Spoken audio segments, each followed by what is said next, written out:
I am Ferdinand Marcos, and I am the President of the Republic of the Philippines. I stand today on behalf of 110 million Filipinos. Hello people and hello words, it's me again, Let's Talk Vlog. So yun guys, mayroon tayong upload videos very important na kung saan ang ating mahal na Pangulo, ayan, bumaba sa kanyang kotse, nandyan po sa 42 ASEAN Summit na kung saan siya po ay umaten, importante po talaga yan. So makikita natin dito mga kababayan, ang ating mahal na Pangulo. Sa kanyang speech, talagang sobrang malaman, talagang nanawagan siya sa mga Asian leaders na paigtingin mga kababayan ayon sa kanyang pahayag ang kooperasyon upang magkaroon ng pagkakasundo sa mga batas at regulasyon sa lahat ng usaping pangbansa. Siyempre guys, nabanggit din niya dyan ang Western Philippine Sea, na sana po mapanood ni Ping ng bansang Chiquis. So sinabi niya din po guys, mahalaga yung security, peace, stability, lahat, yung pagkakaisa. Biro mo yan, pati sa ASEAN Summit, dala-dala niya yung kanyang panawagan mga kababayan para sa lahat, which is maganda naman po yun. Kung makikita nyo guys, kakaiba itong Pangulo na ito. Talagang in-urge niya ang mga Asian leader na magkaroon ng kooperasyon sa bawat bansa kakaroon ng mga usaping ang importante, So ako sobrang overwhelmed ako dito sa ating mahal na Pangulo sapagkat ito parang peacemaker ang dating, ang galing niya talaga. So guys, para maniwala kayo sa mga sinasabi ko, napakalaman ng kanyang sinasabi, panoorin po natin ang kanyang speech dyan po sa 42 ASEAN Summit. So proud ako bilang isang Pilipino. But before that guys, don't forget to like and hit the button bell para lagi kayong update sa ating mga new upload videos. So bye. Babus! Yang Mulia Ferdinand Bongbong Romualdez Marcos Jr., Presiden Republik Filipina. Yang Mulia, saya persilahkan.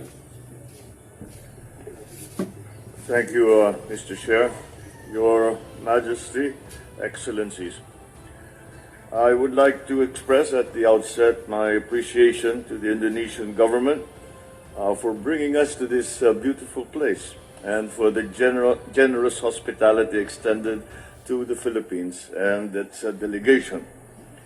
Also, allow me to take this opportunity to welcome Prime Minister Sonegsay Sipandong and Prime Minister Anwar Ibrahim, as well as Prime Minister Jose Maria Vasconcelos, to our ASEAN Summit.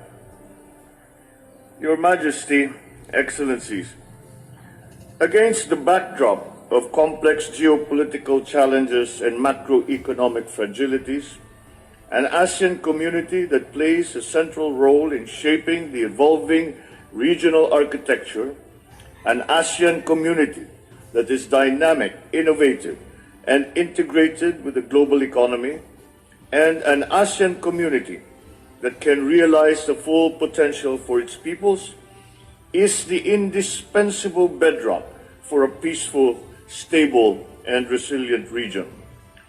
In order to harness the potential of our region, I believe that ASEAN must now redouble its efforts, especially in these following priority areas.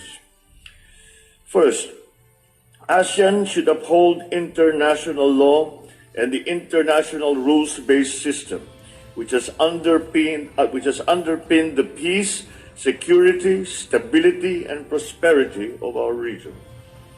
As a staunch advocate of the protection of the rights and welfare of migrants, the Philippines welcomes Indonesia's ASEAN chairmanship priority of strengthening regional cooperation to address cross-border crimes, particularly trafficking in persons caused by the misuse of technology, and to mainstream the protection of migrant workers and their families in crisis situations.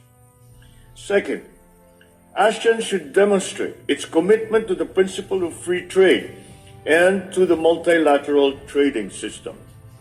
I am pleased to announce that the Philippines has deposited its instrument of ratification for the Regional Comprehensive Economic Partnership, or RCEP, agreement.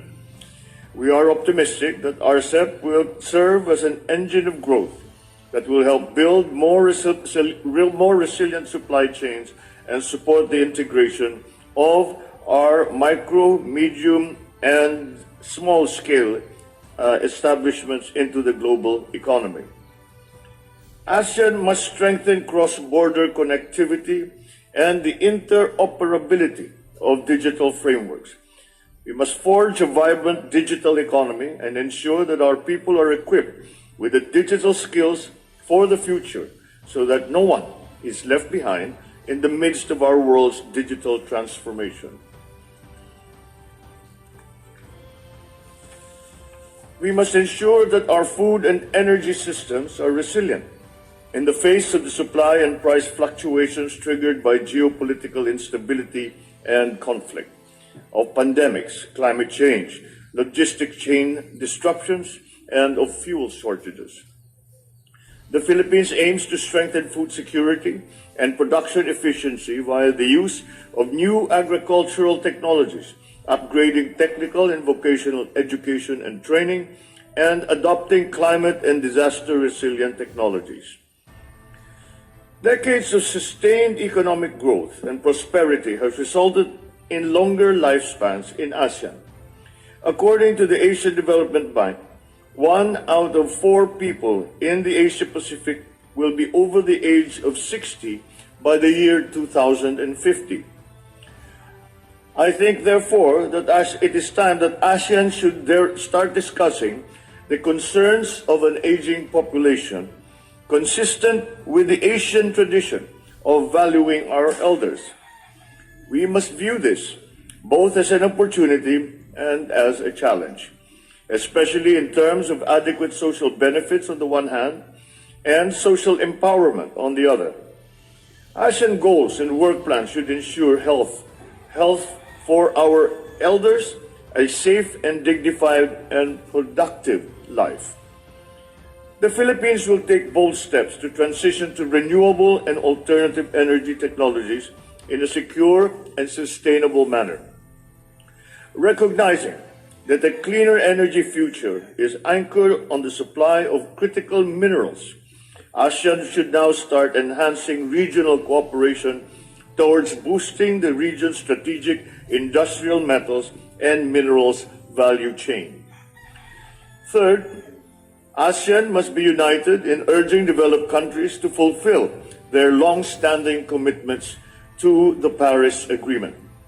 Although developing countries such as the Philippines only account for less than 1% of global emissions, our countries bear the brunt of the devastating impacts of climate change.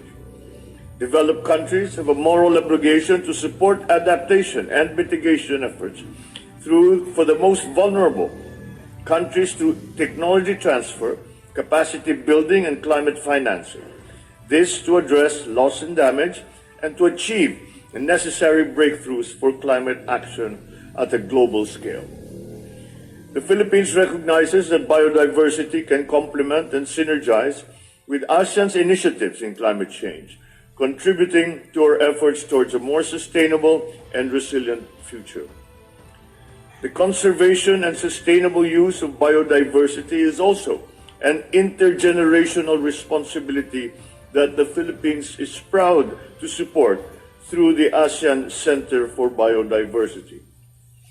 Your Majesty, Excellencies, as one community, it is imperative that we provide whole-of-community support to Timor-Leste as it continues its meaningful journey towards full ASEAN membership.